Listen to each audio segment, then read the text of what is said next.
Mitohy hatrany ny fitetezana toerana sy tanàna ataon'ny kandida Marc Ravalomanana laharana 2020 amin'ny fifidianana filoham-pirenena ny 7 novambra 2020 sy 2020 izao. Rehefa avy any amin'ny faritra Antsirabe sy tany Ivato iny ny tenany farany herinandro lasa teo dia tao amin'ny boriboritany faefatra indray izy tamin'ity androany ity. Fokontany maro tao amin'izany boriboritany izany no nitsidiany androany dia niteny amin'ny fasankarana, tetezany Bekiraro sy Isotry ary 67 hektara iny. Tahaka ny fitsidiana nataony hatramy dia nijery ny zava-misy marina iainan'ny vahoaka malagasy ny tenany ary nahita maso ny fahasairana am-poniny. Nitsidika tokantrano iray izy ary dia nahita ny aty vilanin'ny fianakaviana malagasy izay miatra amin'ny taolana mihitsy. Otsa tanteraka ny fony raha nahita izay olona ny vahoaka malagasy izay. Teo ny fahaloton'ny tanàna sy ny tatatra fa eo ihany koa ny fidangan'ny vidim-piainana.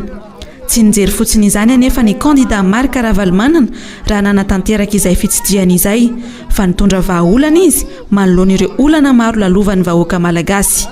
Nandeha tongotra tambiny faritra misy ny ambany tanàna iny tsy mba ambany tanàna tsy zay fa ambany rano. Marina tena ohatrany tsy olona ny olona, tena tsy mendrika mamalagasy ny malagasy, niasin'ny olona miaina amin'ny tontolo iainana tsy ohatran'izany. Zay vao nahita ohatr'izany hatramin'izay marina. Tena ontsa malahelo dia ireo olonao teo daholo na lehibe ny zanany, teo nipetrahany ela be. Mbola ankoatran'izay mbola misy ihany ireo olona mpanentaka hono. Nijiry tsy mandeha ny rano moa zany tsy resahana tsao fa amin'ny ray maraina hono izy ny manaka rano amin'ny roa sasany ariva izy vao mahazo. Zany ny fiainanareo aty. Tena hoe tsy ambany tanàna tsony ty fa ambany rano. Tsy rano maloto fa tsy hoe mbo rano madio akory. Ny zany zany tsy maintsy mila fanovana aingana daingana ty resaka be daholo zao. Fa jereo zay tokony ahafahantsika miasa miaraka raha tianareo nanamboarantsika anio. Fa vita io. Aza manara fanantenana, aza manara toky fa vitatsika manara anio. Tsy fahafirin'izay natao hatramin'izay. Ny toerana lavitra rira hitako ve dia etiny tsy hitako. Izay matahotra nareo.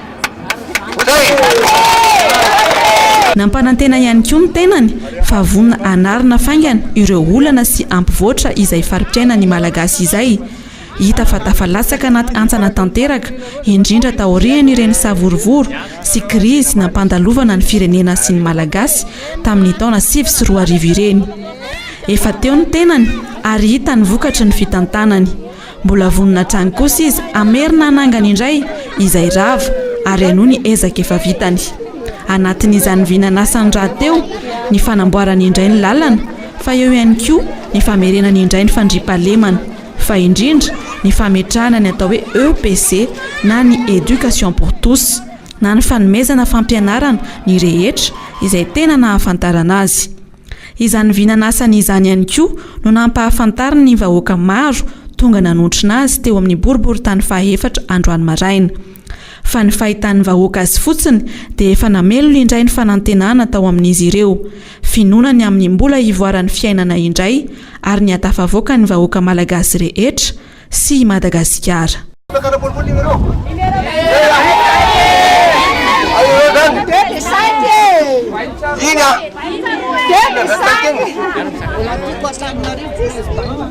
Amboartsika io dia alalo le rano. Amboartsika io le rano.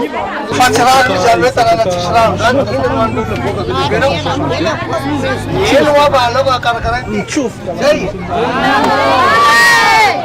Voalohany maka ty hijeranao aive ohatran'izao misy amana misy olona maro be mandeha ny lalana iny. Efa avy ny olona tena difotrareo. Zay rano maloto sy le rano miafy zay fa le rano fisotroana nefany mampijaly be. Efa taraka nareo amboarina le lalana maka ty. Taraka nareo ampitomboana ny rano miditra ty le sotroana rano. Dada tsy mbo be resaka zany hoe ty natao ty ty natao. Zay. Zao ary. Fantanao zany manino zay tonga ty. Mijery madinika. Sady mijery madinika mijery iray toka.